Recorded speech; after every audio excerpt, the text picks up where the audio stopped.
asalaamaaleykum mbokk yi dal leen ak jàmm ci seen i xibaaru météo di ci gën a fës nag daw tàngaay goo xam ne daanaka nemmeeku nañ ko ci fan yi weesu ci tàmbalik weekend gi dana wéy nag ci tàmbalik semaine gi ci gox yu bëri ci réew mi rawatina biir dëkk bi bu ñëwee ba guddi nag jàpp bërset bi dinañ seetlu péex boo xam ni dinañ ko nemmeeku ci gox yu bëri ci réew mi mu jàllee ci image satellite bi dinañ ko ni asamaan si dana xawi ami niir ay niir yu sewlo nag yoo xam ne dinañ ko nemmeeku diggante géej gi ci côte bi jëm nag boo boori bëj gànnaar waaye li des ci dëkk bi yëpp asamaan si mu dana fi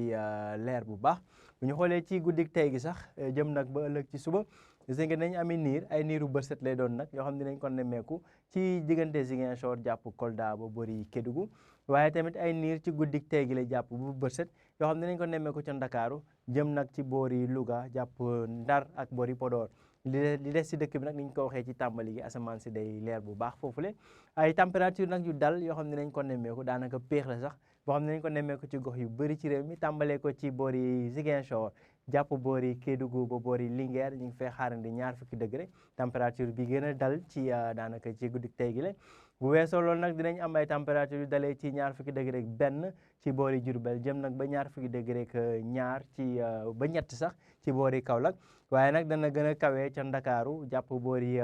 Louga foofee ñu ngi fay yaakaar 20 degré ak juróom waaye ci tënk rek asamaan soo xam ne dana daanaka leer waaye tamit péex boo xam ne nañ ko nemmeeku ci gox yu bëri ci réew mi bu njàllee ba ëllëg asamaan si dana leer bu baax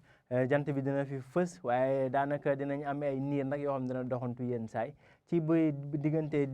bëj saalum réew mi wala ci boori bëj gànnaar gi waaye asamaan su leer la jant bu fi fës bu baax ànd ak nag ngelawu penku boobule moo fi indi tàngaay gu tar goo xam ne nañ ko nemmeeku ci daanaka ci réew mi yëpp daanaka bu ñu xoolee ci boori Ndakaaru la ñuy am 20 degré ak benn waaye li des ci dëkk bi yëpp température yi dana dalee ci 20 degré ak juróom-ñett ba juróom-ñeent jëm nag ba 40 degré ak ñett ñu ngi koy xaar ci diggante Linguère jàpp boori Bakel foofu la température yi di gën a kawe waaye 40 degré ak ñaar ñu ngi koy yaakaar ci boori Kaffrine diggu dëkk bi 40 degré ba 40 degré ak ñaar ñu ngi koy yaakaar ci diggante Fatick Kaolack ak boori Tambacounda ci bëj Saalum bi tamit foofee tamit tàngaay bi dana fa tar ndax ñi ngi fay yaakaar 20 degré ak juróom-ñett si jëm ba 20 degré ak juróom-ñeent ba ci 40 degré ci boori Kédougou mbooloo mi ci tënk rek ana tàngaay la gu tar goo xam ne dinañ ko nemmeeku ci réew mi température yi dana dalee ci 40 degré jëm ba 40 degré ak ñett ci gox yu bëri ci réew mi